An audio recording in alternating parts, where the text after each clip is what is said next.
stand and pledge allegiance to the flag. What's your favorite? I pledge allegiance to the flag of the United States of America and to the republic for which it stands, one nation, under God, indivisible, with liberty and justice for all.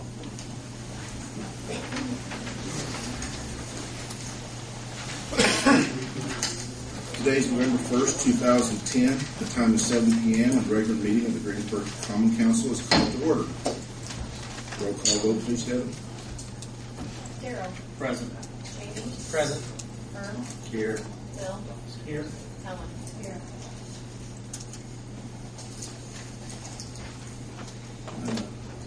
We need to approve the minutes from the October 4th regular meeting and special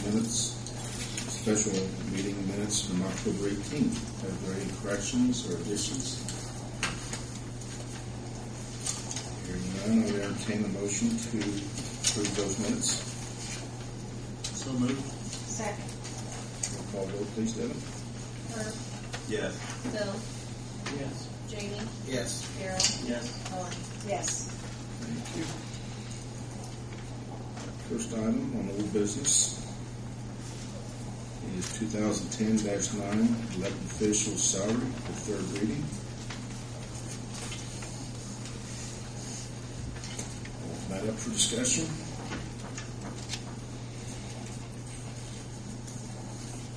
I'm a little bit confused why it went to a tie and vote last meeting.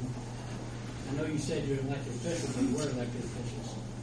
So I would have thought that you would vote a tie. But You know, basically, Bill, it does put me in a curious situation when you have the mayor deciding whether or not the clerk treasurer is going to get an increase in salary. I didn't think it's right for me to do it at that time. Jamie wasn't here for that meeting, and I knew he was going to be here for this meeting, and it is the council's job to make that decision. Yes, I could have done it. I don't know if it would have been the right thing to have done it at that time. Also, by me not doing it, it may have been open up again this month, even if I had voted yes or no. I know if I'd voted no, then that would have closed it. Hopefully it had been open again. But I really thought I was doing the right thing by not voting to where it was deadlocked to have more discussion for this month. So we had 5 council members here on something that I think everybody thought was really important, and it is, it's a person's salary.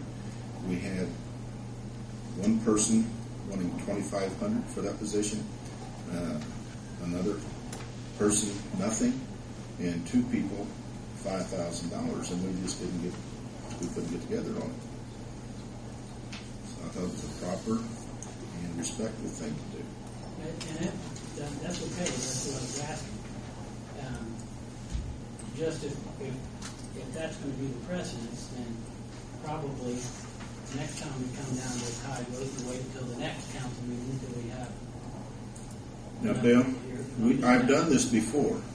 When it's a tie in the council, I've always voted. There's been, I think, at least 2 other times that I have. And one of the times, I knew what the councilman favored. And he and I both agreed the same way that it should be done like that. And it wasn't a problem. You know, like I said, at this last meeting, I thought 5,000 was too much, and 0 was an insult. The clerk treasurer didn't take an increase last year, or for this year, this year's budget.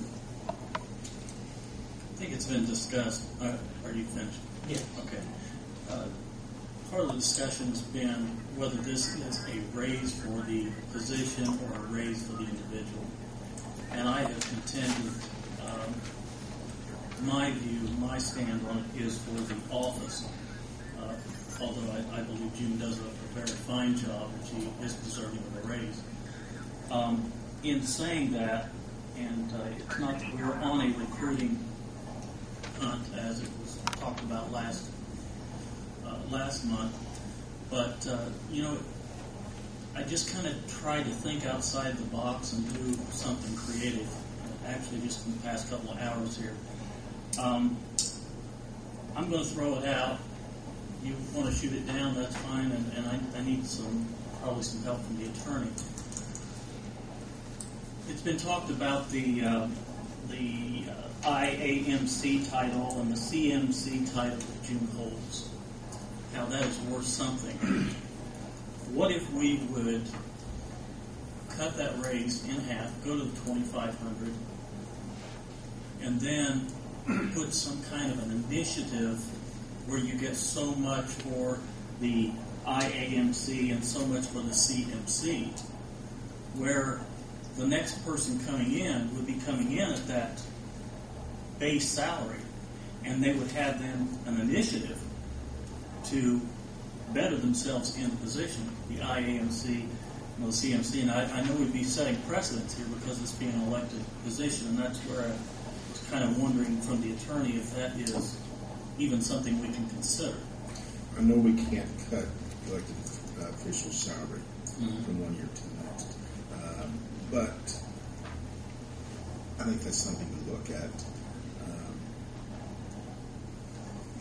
You could get someone who had those certifications. It's unlikely, but it gives them incentive to achieve them.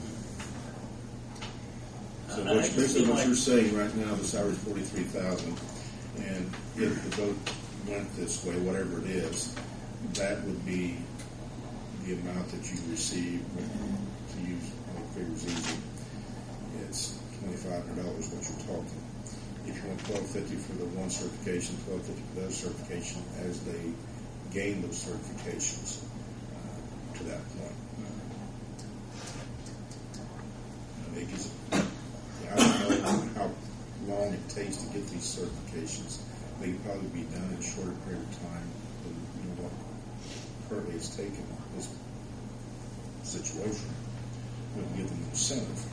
And I'm not sure either. I know with June, she was in 9 years before she actually attained that, but she probably could have done quicker than that. But I just think this is such a pivotal position for the city.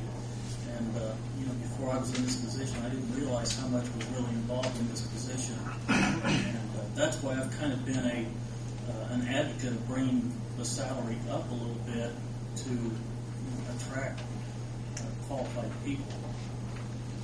In most situations, those are incentives for a pay increase. Whether what kind of business it is. But once again, I know that when June took this job 19 years ago, the pay probably wasn't up there long either. Right. And June took this job to serve the community, which a lot of other people would as well, no matter what it paid. I won't say whatever it paid, but it was reasonable. But I understand your recommendation. I think the concern of everyone is, are we allowed to put that kind of caveat on an elected position? I've spoken with State Board of Accounts about not specifically to that issue, and it's a little bit different. So I don't want to say that I've got a strong answer for your question, but with regard to even if you could do a 1-year stipend for an elected official, and the code's pretty clear that you've got to, whatever the previous year's salary was for the next elected official, it's going to carry over. There's not a sort of demarcation as to what your credentials are or certification, and the rationale is that other municipalities or townships have had litigation over this issue. What happens becomes a political issue where, okay, the other party gets in, so we're gonna chop it down to nothing, and so they built the code under that premise that you cannot reduce the salary for the next year. Now, with that being said, can you have an incentive for an elected official, the same way you do for certain employees? my gut is based on that premise and discussion of how